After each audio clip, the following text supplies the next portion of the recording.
Alhamdulillah wa salatu wa salam ala rasulillah. Alors, mon fils a une question. Quelle est ta question, Hamza?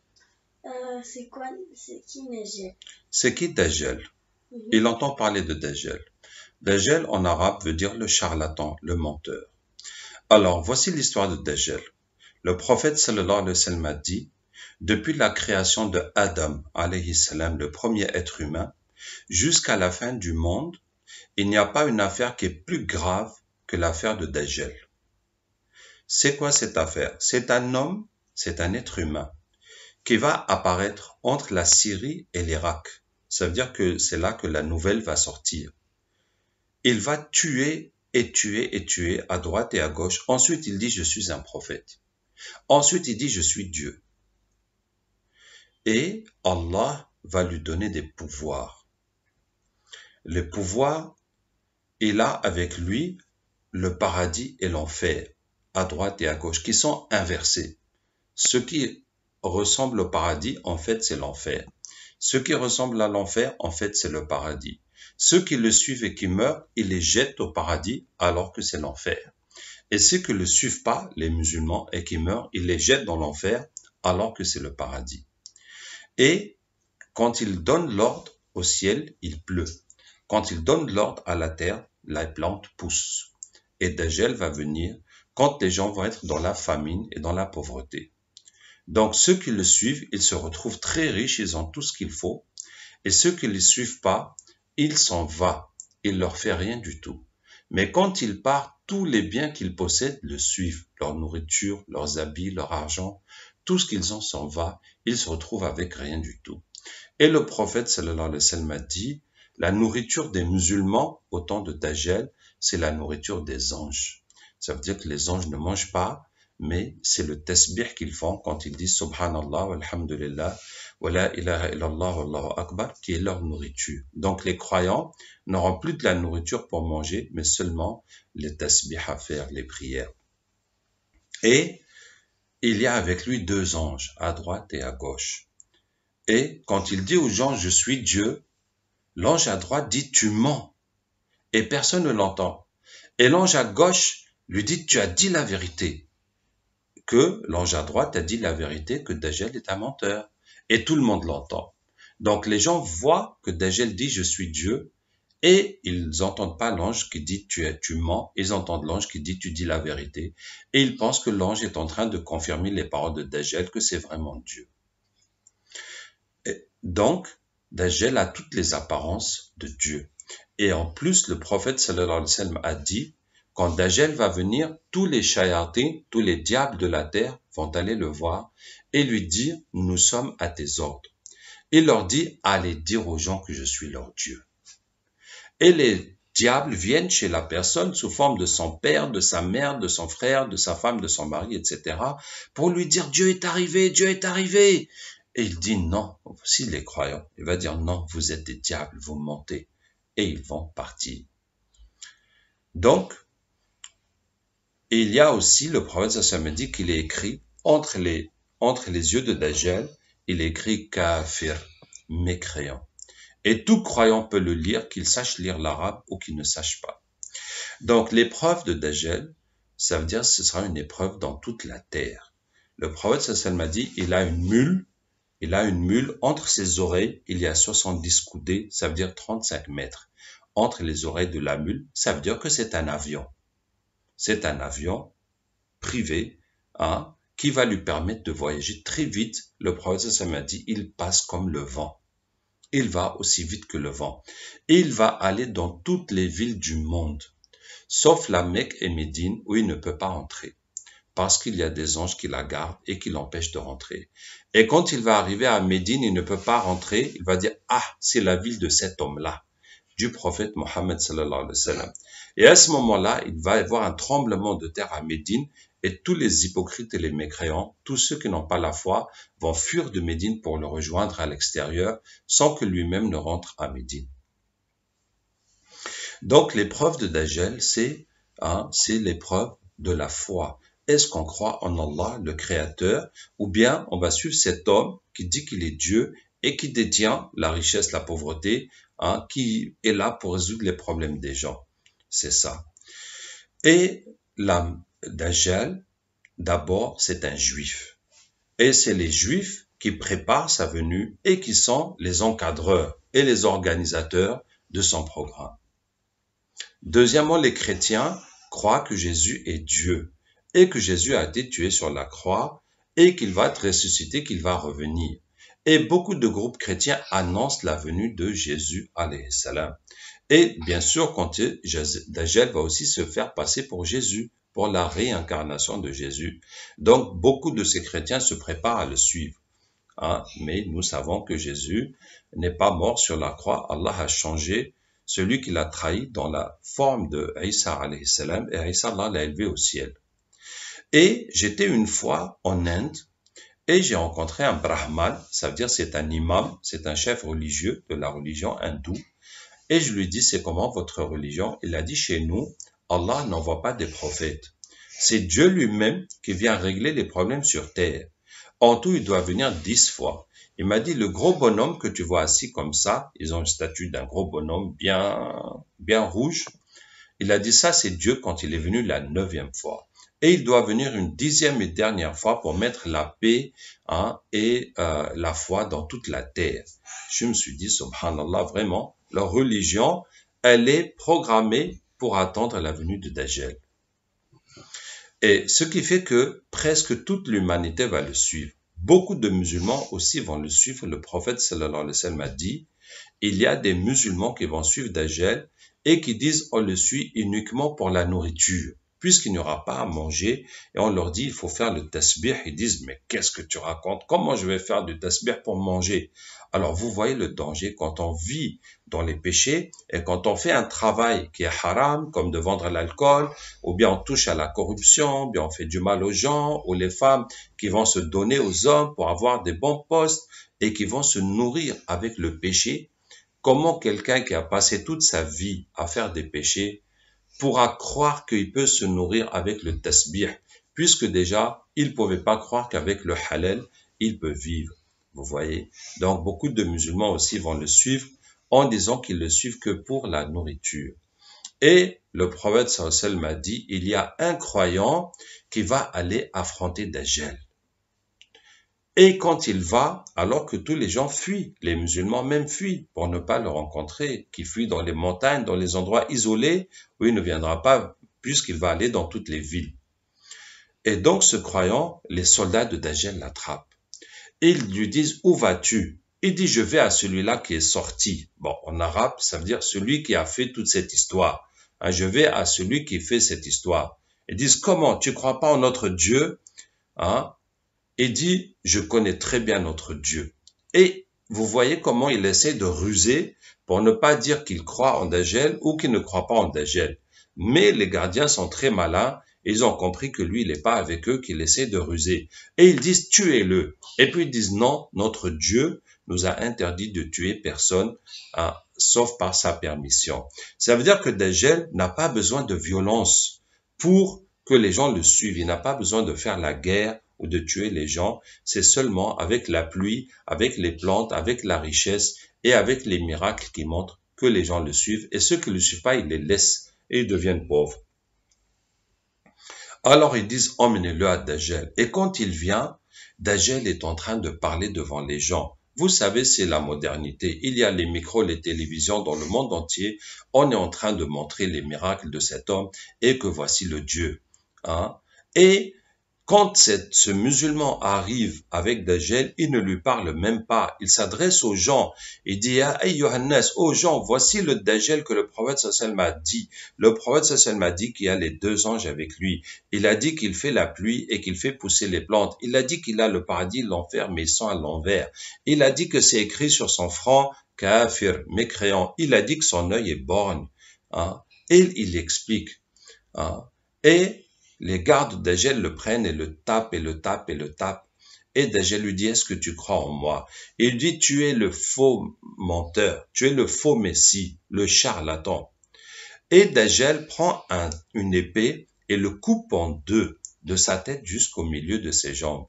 Et Dajjal passe entre les 2 morceaux et il lui dit, lève-toi. Et il se lève, et il se lève. Et Dajjal dit, est-ce que tu crois en moi maintenant? et dit, j'ai encore plus de certitude que c'est toi. Pourquoi il a plus de certitude? Parce que le prophète sallallahu alayhi wa sallam a dit que ça va se passer comme ça, hein, et jusqu'à ce que ça s'est passé sur lui-même. Donc maintenant, il a encore plus de foi et de confiance que c'est vraiment ça, c'est vraiment lui. Et cette histoire que le prophète sallallahu alayhi wa sallam a racontée depuis tout ce temps-là, c'est maintenant que ça lui arrive. Et alors, et le musulman s'adresse encore aux gens, dit, écoutez, il ne pourra plus jamais tuer personne maintenant. Et Dajjal prend un couteau pour l'égorger, mais Allah va mettre du cuivre comme du fer sur sa gorge et il n'arrive pas à l'égorger. Et donc Dajjal le prend et le jette dans l'enfer et qui est en fait le paradis.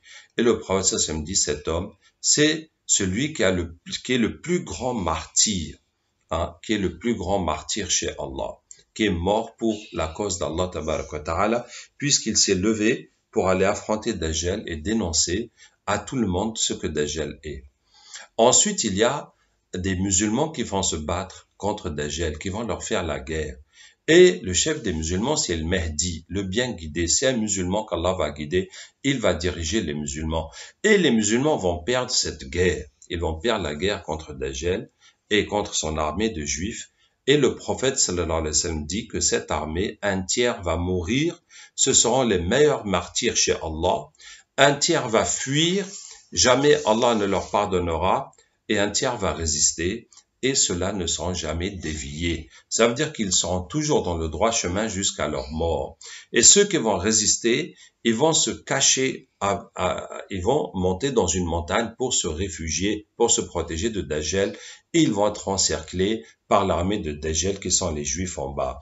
Et au bout d'un temps, un des croyants va dire aux autres, mais mes frères, on va rester comme ça jusqu'à mourir de faim, on n'a qu'à aller se battre.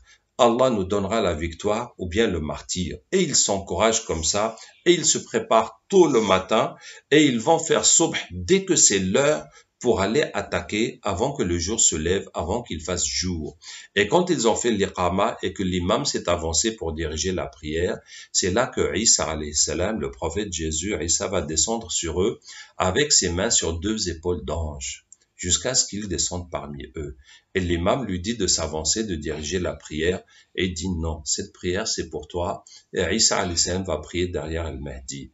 Et dès qu'ils ont fini la prière, ils attaquent, et Allah Ta'ala fait que Isa, le prophète Isa alayhi salam, un tout mécréant qui sent son odeur, meurt. Et son odeur va jusqu'où va son regard. Donc partout où il regarde, tous ceux qui sont mécréants vont mourir. Et donc ils descendent et les musulmans maintenant vont gagner la bataille et dès que Dajjal voit Isa alayhi salam, il se met à fondre comme du sel dans l'eau. Ça veut dire qu'il perd ses pouvoirs, il perd sa force. Et Isa alayhi salam va le poursuivre jusqu'à ce qu'il va le tuer à la porte de Jérusalem, à l'entrée de la ville de Jérusalem en Palestine. Et c'est ainsi la fin de Dajjal. À ce moment-là, Isa alayhi salam va voir les musulmans qui sont dans le monde, qui ont fui Dajjal et qui ont souffert de toute cette situation, et Allah va lui dire de rassembler les musulmans à la montagne de Tour, vers la Palestine. Et quand il rassemble les musulmans, c'est là que le barrage de Yajouj et Mejouj, de Gog et Magog va se briser, et ces deux peuples humains, qui sont Gog et Magog, vont sortir et ils vont manger tout ce qu'il y a sur terre. Ils vont vider les fleuves, manger les animaux et les humains jusqu'à ce qu'il n'y a plus personne, sauf les musulmans qui sont avec Isa alayhi salam dans la montagne. Donc les juifs qui sont l'armée de Dajjal seront tués par les musulmans, mais tout le reste de l'humanité va être mangé par Yajouj et Mejouj. Et à ce moment-là, les Yajouj et Mejouj, c'est des êtres humains qui faisaient beaucoup de mal. Et à l'époque, il y a très longtemps, il y a un roi musulman qui est parti là-bas et les gens se sont plaints et il a construit une grande muraille, il a construit un grand barrage pour les bloquer, pour les empêcher de sortir. Et on ne sait pas où c'est. On ne sait pas où c'est un secret. Mais les Gog et Magog, c'est des êtres humains, mais ils sont comme des loups. Ils mangent tout. Ils mangent tout, comme des piranhas ou comme les sauterelles, quoi. Les piranhas, c'est des petits poissons qui sont au Brésil, qui sont dans les fleuves et ils mangent tout. Quand quelqu'un tombe, en quelques secondes, il n'y a plus que le squelette. Hein. Donc c'est comme ça, les Gog et Magog, c'est des êtres humains, mais ils vont sortir, ils vont tout manger. Le prophète sallallahu alayhi wa sallam dit, ils vont passer par un lac. Quand les derniers arrivent au lac, ils disent, ah, il y avait un temps, il y avait de l'eau ici. Tellement ils ont bu toute l'eau qu'il y a dans le lac, il n'y a plus rien. C'est devenu sec. Et c'est comme ça, partout où ils vont manger tous les êtres humains qu'il y a partout. Donc, tous ceux qui ont suivi Dajjal, les Gog et Magog vont les manger. Il n'y aura plus d'autres êtres humains sur terre, sauf Isa alayhi salam avec les musulmans qui sont sur la montagne. Les Gog et Magog sont aussi des êtres humains, mais Isa et les musulmans vont être coincés, ils vont prier Allah, et puis Allah va envoyer des vers dans les gorges de Gog et Magog, ça veut dire comme un microbe, comme une maladie, et ils vont tous mourir. Et quand ils sont morts, Allah va envoyer des oiseaux qui vont prendre des oiseaux, des grands oiseaux comme des albatros, qui vont prendre leur... C'est des grands oiseaux, des grandes cigognes, tu vois, qui ont des grandes bouches. Qui peut faire? Il peut ramener sa bouche là-bas. Oui, ils ouvrent la bouche très grande. Et les oiseaux vont prendre les corps des Gog et Magog et les emmener là où Allah sait. Et c'est là, il n'y aura plus que les musulmans sur terre. Et là va descendre une nouvelle pluie et sortir les bénédictions. Il y aura la paix sur terre. Isa alayhi salam sera le roi, en tout cas le commandant, le chef, pendant 7 années ou bien pendant 40 années. Pendant tout ce temps, il n'y aura pas de dispute entre deux personnes. Et tout le mal aura disparu de la terre. Après ça, la foi va encore se perdre et les gens vont se remettre à adorer les statues, et puis ce sera bientôt la fin du monde. En tout cas, voici l'histoire de Dajjal. Donc, il faut savoir que il y a des gens qui préparent la venue de Dajjal, on les appelle les Illuminati. C'est ceux qui préparent la venue de Dajjal. Et donc, les Illuminati, ils ont besoin qu'il y a beaucoup de sang qui coule sur Terre. Donc, d'une façon ou d'une autre, ils provoquent des guerres pour que les gens s'entretuent tout le temps. Hein? Et ils ont besoin que les gens... Chut, calme-toi. Non. Ils ont besoin que les gens s'éloignent de la religion. Par exemple, ils se débauchent. Hein? Vous entendez peut-être parler, les enfants, de l'homosexualité. L'homosexualité, ça veut dire que ceux qui sont amoureux, qui font le sexe avec les mêmes que eux-mêmes, les hommes avec les hommes, les femmes avec les femmes. Et on veut vous apprendre dès l'enfance que c'est normal. Et est-ce que tu penses que c'est normal qu'un homme soit amoureux d'un homme et qu'une femme soit amoureuse d'une femme? Tu trouves que c'est normal? Non. Est-ce que quand tu as grandi, est-ce que tes parents t'ont expliqué que toi, tu es un garçon, il faut que tu sois amoureux d'une fille? Est-ce qu'on t'a expliqué ça? Non. Ou bien tu as compris ça tout seul? J'ai compris tout seul. Tu as compris tout seul qu'un garçon doit être amoureux d'une fille, une fille doit être amoureuse d'un garçon, c'est comme ça qu'on se marie et c'est comme ça qu'on fait des enfants. Donc, on veut vous apprendre que non, c'est pas normal, que tu es libre, que c'est seulement parce que les gens ont mis ça dans ta tête que toi tu penses ça. Bref, les Illuminati, ils veulent préparer tout le monde à la venue de Dajjal en les éloignant de la religion, en leur faisant plein de choses bizarres. Et nous qui travaillons dans la ruqya à soigner les gens, les djinns préparent les gens à Dajjal en leur faisant aller dans le shirk. Le shirk, ça veut dire l'adoration du diable, d'une façon ou d'une autre. Comme porter des protections, des objets de protection, des choses de la chance, aller dans les tombeaux des saints pour demander leur aide, dire des paroles qu'on ne comprend pas, comme par exemple le jeu des esprits, esprit es-tu là, poser des questions aux esprits, tout ça, et comme aussi les films où on banalise la sorcellerie, comme les films de Harry Potter, et comme la fête de Halloween, où on te montre que, voilà, on peut être un sorcier gentil. Alors que la sorcellerie, c'est toujours travailler avec le diable. Voilà. Qu'Allah nous aide et qu'Allah nous guide. Et est-ce que tu as bien compris l'histoire de Dajjal? Je sais pas. Bon. En tout cas, voilà. Donc, pour ne pas tomber dans le piège de Dajjal, il faut savoir que Dieu, Allah, ne peut pas devenir un être humain. Ça peut pas être un objet que nous, on voit. Ça peut pas être un être humain comme nous. Et que on doit s'attacher à notre religion, obéir à Allah et ne pas faire de péché, surtout vivre dans le halal, c'est-à-dire avoir un boulot qui est licite, qui n'est pas quelque chose que l'islam a interdit. et mettre sa confiance en Allah tabaraka wa ta'ala. Et il faut savoir que les épreuves sont de plus en plus difficiles, de plus en plus dures. Vous entendez combien de pays musulmans qui sont détruits par la guerre. Hein? Beaucoup de jeunes qui vont aller tuer au nom d'Allah, alors que c'est n'importe quoi. Ce n'est pas l'islam qui demande ça. C'est parce que, pourquoi? Parce qu'on leur met des choses dans leur tête, ils deviennent comme des fous. Qu'Allah nous aide, qu'Allah guide nos enfants et les protège, ainsi que nos adultes, et qu'Allah bénisse nos foyers, parce qu'ils font aussi tout pour séparer les couples et briser les familles, récupérer les femmes et récupérer les enfants et récupérer tout le monde. Wassalamu alaikum wa rahmatullahi wa barakatuh.